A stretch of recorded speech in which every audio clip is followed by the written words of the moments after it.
सभी को एक बार मेरा पूर्ण नमस्कार। मैं खुशबू बंसल, सहायक आचार्य ABSD राजकीय महाविद्यालय सुमेरपुर के यूट्यूब चैनल पर आप सभी का स्वागत करती हूँ। हमारे पिछले वीडियो लेक्चर में हमने उत्तोलक अथवा पूंजी संरचना अनुपात की शुरुआत की थी और इसके अंतर्गत हमने 3 अनुपातों की चर्चा हम कर चुके थे।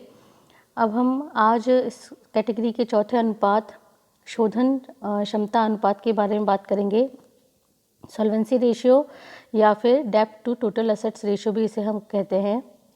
यह अनुपात जो संस्था है उसकी लॉन्ग टर्म सॉल्वेंसी का मापक होता है।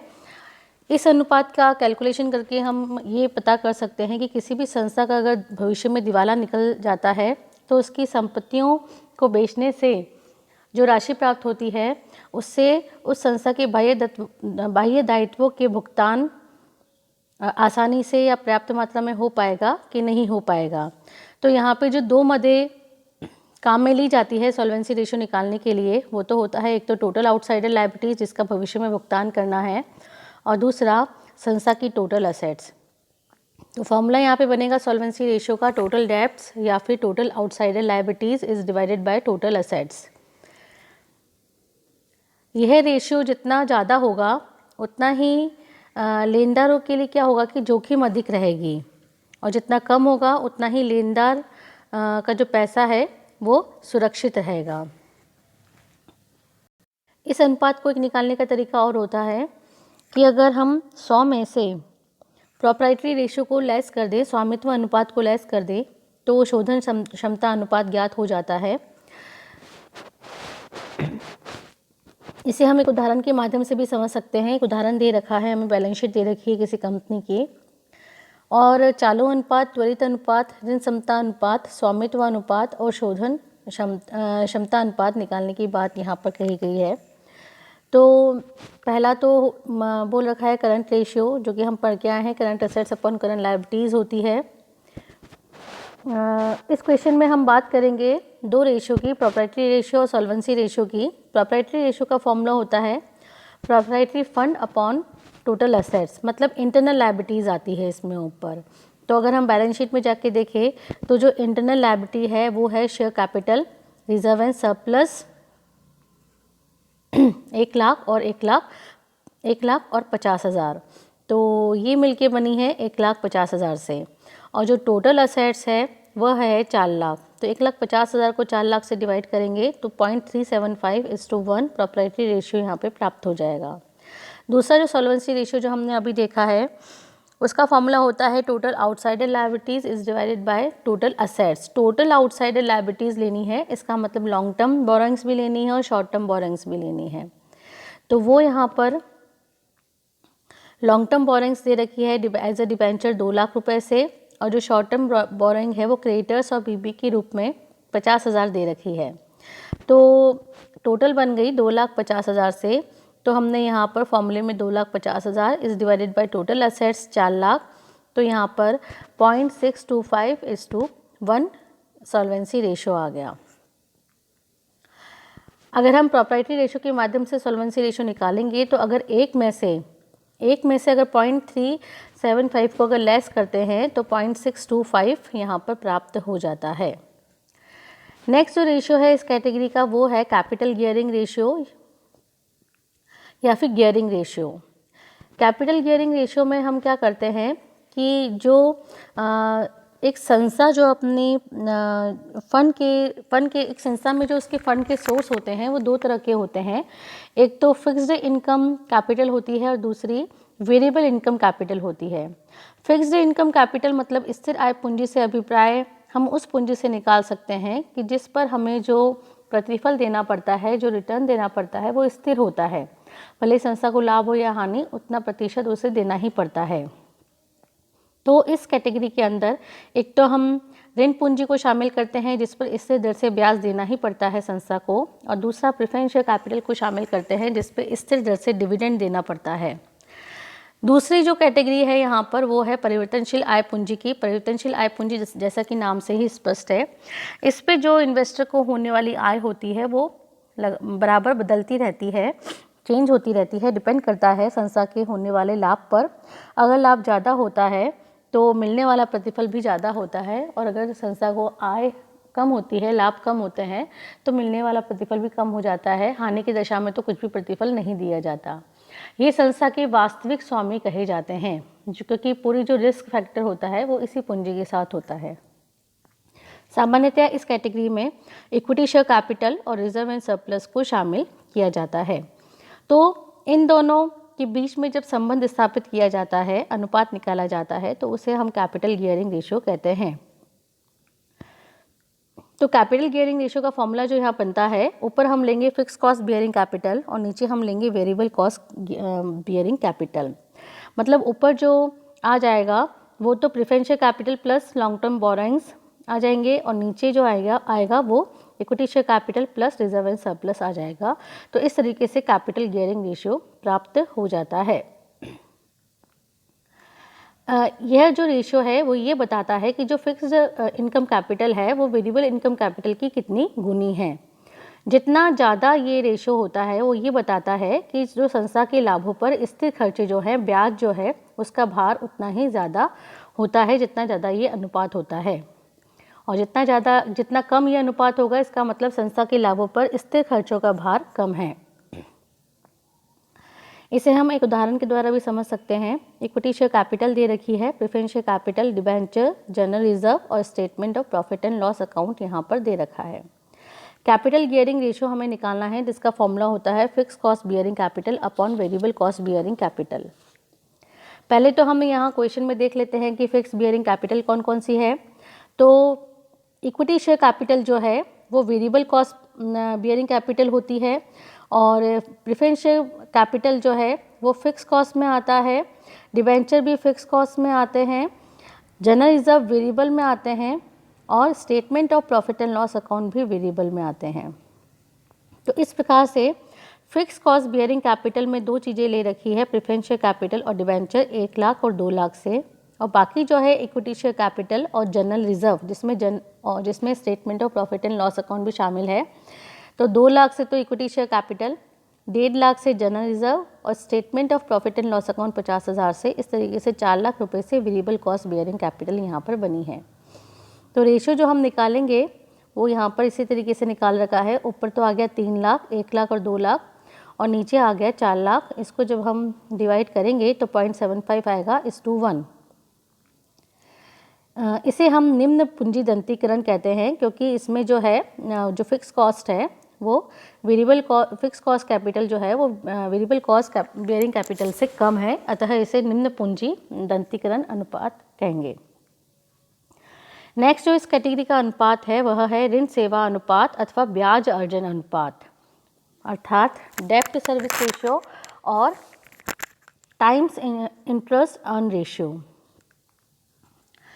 यह जो रेशियो है वह ब्याज, इंटरेस्ट तथा कर पूर्व की शुद्ध आय में ब्याज का भाग देकर प्राप्त किया जाता है। मतलब जो प्रॉफिट होता है बिफोर टैक्स, उसमें इंटरेस्ट का भाग देकर प्राप्त किया जाता है। तो इस तरीके से जो इंटरेस्ट कवरेज रेशियो है, इसका फॉर्मूला बनता है net income before charging interest and income tax. मतलब हमें जो नेट प्रॉफिट लेना है वह बिफोर इंटरेस्ट लेना है और बिफोर इनकम टैक्स लेना है, दोनों को घटाए बिना लेना है, और इंटरेस्ट नीचे जो डिवाइड करना है उसे इंटरेस्ट से डिवाइड करना है, तो हमें इंटरेस्ट कवरेज रेशियो प्राप्त हो जाता है। यह रेशियो ये बताता है कि जो व्यवसाय की लाभ है उस पर ऋण का, मतलब ऋण की जो कॉस्ट होती है इंटरेस्ट, उसका कितना भार है व्यवसाय के लाभों और ऋण के बीच में ये संबंध स्थापित करता है। और इसमें जो प्रॉफिट लेते हैं वो तो हमें पता ही है कि बिफोर इंटरेस्ट और बिफोर इनकम टैक्स हमें लेना है। नेक्स्ट जो रेशियो है इस कैटेगरी का वह है प्रेफरेंस डिविडेंड कवरेज रेशियो, पूर्वाधिकार अंश लाभांश व्याप्ति अनुपात। इसमें जो हमें प्रॉफिट लेना है, क्योंकि जो प्रेफरेंस शेयर दिया जाता है वो आफ्टर इंटरेस्ट और आफ्टर टैक्स जो प्रॉफिट होता है उसके बाद दिया जाता है, इसीलिए यहाँ पे जो प्रॉफिट लेना है वह आफ्टर इंटरेस्ट और आफ्टर टैक्स लेना है और डिवाइड करना है प्रेफरेंस शेयर डिविडेंड से। यहाँ पर समझ में आ रहा होगा कि जो इंटरेस्ट कवरेज रेशियो है वो इंटरेस्ट जो हम देते हैं वो बिफोर टैक्स देते हैं, तो प्रॉफिट भी हमें यहाँ पर बिफोर टैक्स लेना है, बिफोर टैक्स और बिफोर इंटरेस्ट। लेकिन जो प्रेफरेंस शेयर डिविडेंड है वो हम टैक्स लगाने के, इंटरेस्ट देने के बाद हम देते हैं, तो यहाँ जो प्रॉफिट लेना है वो आफ्टर इंटरेस्ट एंड टैक्स लेना है। यहाँ पर हम इंटरेस्ट कवरेज रेशियो निकाल रहे हैं, तो डिवाइड हमें इंटरेस्ट से करना है, और इस रेशियो में हम प्रेफरेंस डिविडेंड कवरेज रेशियो निकाल रखे हैं, तो डिवाइड हमें प्रेफरेंशियल डिविडेंड से करना है। तो इस तरीके से जो रेशियो हमें प्राप्त होता है वह प्रेफरेंस डिविडेंड कवरेज रेशियो कहलाता है, क्योंकि हमने इस जो यह अनुपात है वह यह बताता है कि ब्याज व कर का भुगतान करने के पश्चात संस्था के लाभ जो है वो पूर्वाधिकार लाभांश का कितने गुना है। नेक्स्ट रेशियो हमें यहाँ पर निकालना है वो निकालना है रोकड़ ऋण सेवा अनुपात, कैश टू डेप्ट सर्विस रेशियो। कुछ लोग इसे डेप्ट सर्विस रेशियो भी बोलते हैं। उनका ये है कि इस रेशियो को निकालने का तर्क ये है कि ऋण सेवा के प्रभारों का भुगतान नकद में करना पड़ता है। जो मतलब डेप्ट कैपिटल है उस पे जो इंटरेस्ट वगैरह देना पड़ता है उसका भुगतान नकद में करना होता है। अतः संस्था की दीर्घकालीन तरलता के अध्ययन के लिए शुद्ध आय के स्थान पर हमें जो टोटल कैश इनफ्लो है, मतलब टोटल प्रॉफिट की जगह हमें कैश प्रॉफिट को कंसीडर करना चाहिए। जैसे हमने ऊपर जो दोनों रेशो निकालने के लिए हमने जो प्रॉफिट लिया है वो टोटल प्रॉफिट लिया है, कैश और नॉन कैश दोनों। लेकिन इस रेशो को निकालने का लॉजिक ये दिया जाता है कि जो हमें भविष्य में इंटरेस्ट का, ऋण पूंजी के ऊपर जो ब्याज है, प्रतिफल है, उसका जो भुगतान करना पड़ता है वो नगद में करना पड़ता है। अतः टोटल प्रॉफिट नहीं लेके कैश प्रॉफिट, कैश इनफ्लो को कंसीडर करना चाहिए। और उसे डिवाइड करेंगे हम interest plus sinking fund appropriation on डेप्ट अपॉन 1 माइनस टैक्स रेट। नीचे जो हमने इंटरेस्ट के साथ में सिंकिंग फंड एप्रोप्रिएशन भी लिया है, तो अगर ब्याज के भुगतान के लिए अगर किसी सिंकिंग फंड का आयोजन किया जा रहा है तो हर साल वार्षिक जो भी इसमें भुगतान किया जा रहा है उसे भी हमें ब्याज में जोड़ना पड़ता है। तो इस तरीके से कैश टू डेप्ट सर्विस रेशियो या फिर डेप्ट कैश फ्लो कवरेज रेशियो जिसे हम कहते हैं, उसका फॉर्मूला बन जाता है annual cash inflow before interest and taxes upon interest plus sinking fund appropriation on डेप्ट is divided by 1 minus tax rate. इसे हम एक एग्जाम्पल के थ्रू समझ सकते हैं। एग्जाम्पल दे रखा है हमारा यहाँ पर कि हमें यहाँ पे 3 तरह की रेशियो निकालने हैं, interest coverage ratio, preference dividend coverage ratio, जो हमने तीनों यहाँ पर भी रेशियो पढ़े हैं, कैश टू डेप्ट सर्विस रेशियो।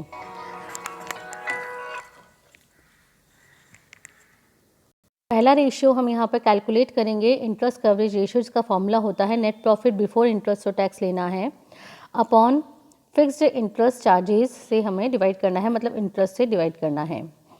तो सबसे पहले तो देखेंगे नेट प्रॉफिट आफ्टर टैक्स दे रखा है 4 लाख से। आफ्टर टैक्स से इसका मतलब कि इसमें से इंटरेस्ट और टैक्स दोनों ही घटा रखे हैं, तो उन्हें वापस से हमें जोड़ना है। तो देखेंगे क्वेश्चन में इंटरेस्ट कहाँ पर है, तो अगर आप देखें तो फिक्स्ड इंटरेस्ट चार्जेस दे रखा है 60,000 से, तो वो हमने इंटरेस्ट को यहाँ पर जोड़ दिया। और जो टैक्स के बारे में बोल रखा है रेट ऑफ इनकम टैक्स, वो कितनी है 50%। इसका सीधा सा मतलब है कि अगर net profit after tax 4 lakh है तो कहीं ना कहीं 4 लाख ही उसके ऊपर टैक्स काटा गया है। मतलब बिफोर टैक्स कितना था, 8 लाख था, उसका 50% 4 लाख काट के 4 लाख जो है नेट प्रॉफिट आफ्टर टैक्स बचा है। तो 4 लाख प्लस 4 लाख टैक्स किया प्लस 60,000 का इंटरेस्ट जोड़ा। इसको डिवाइड करेंगे इंटरेस्ट से, जो कि 60,000 ही है, तो 60,000 से डिवाइड कर दिया, तो यहाँ पे इंटरेस्ट कवरेज रेशियो आ गया 14.33 टाइम्स। नेक्स्ट जो डिविडेंड है यहाँ पर, नेक्स्ट जो अनुपात हमें निकालना है यहाँ पे, वो निकालना है प्रेफरेंस डिविडेंड कवरेज रेशियो, जिसका फॉर्मूला होता है नेट प्रॉफिट आफ्टर टैक्स लेना है, जो कि यहाँ पर 4 लाख रुपए का दे रखा है, इसको डिवाइड करना है प्रेफरेंशियल डिविडेंड से। तो प्रेफरेंशियल कैपिटल दे रखी है यहाँ पे 10 लाख की, और 10 लाख पे 8% डिविडेंड यहाँ पर दे रहे हैं, तो 10 लाख का 8% 80,000 हो जाएगा। तो इस तरीके से प्रेफरेंस डिविडेंड कवरेज रेशियो निकल जाएगा 5 टाइम्स। उसके बाद में डेप्ट कैश फ्लो कवरेज रेशियो निकालने के लिए फॉर्मूला भी हमने डिस्कस किया था। उसके लिए सबसे पहले तो हमें जो नेट प्रॉफिट आफ्टर टैक्स है उसे पहले तो बिफोर इंटरेस्ट और टैक्स करने के लिए 4 लाख और 60,000 जोड़ना पड़ेगा। साथ में ही कैश प्रॉफिट करने के लिए हमें इसमें जो नॉन कैश खर्चे घटा रखे हैं उन्हें भी जोड़ना पड़ेगा। तो नॉन कैश एक्सपेंडिचर का जो सबसे पहला जो बहुत अच्छा जो मद होती है वो होती है डेप्रिसिएशन।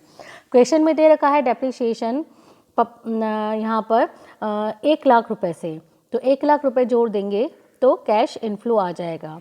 उसके बाद में डिवाइड करेंगे हम, इंटरेस्ट 60,000 ले लिया प्लस सिंकिंग फंड एप्रोप्रिएशन अगर कुछ कर रहे हैं हर साल तो वो यहाँ पर दे रखा है 5% ऑफ आउटस्टैंडिंग डिवेंचर्स।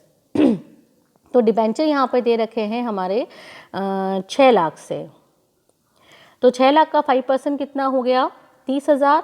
इसको डिवाइड करेंगे 1 माइनस टैक्स रेट से, तो टैक्स रेट है यहाँ पर 50%, तो 1 माइनस 50% मतलब 50/100, तो वो हो जाएगा 0.50। तो इस तरीके से कैलकुलेट करने पर जो डेब्ट कैश फ्लो कवरेज रेशियो आता है वो 8 टाइम्स आ जाता है। तो इस तरीके से हमने देखा कि interest coverage ratio, preference dividend coverage ratio, डेब्ट कैश फ्लो कवरेज रेशियो किस प्रकार से फाइंड आउट करते हैं।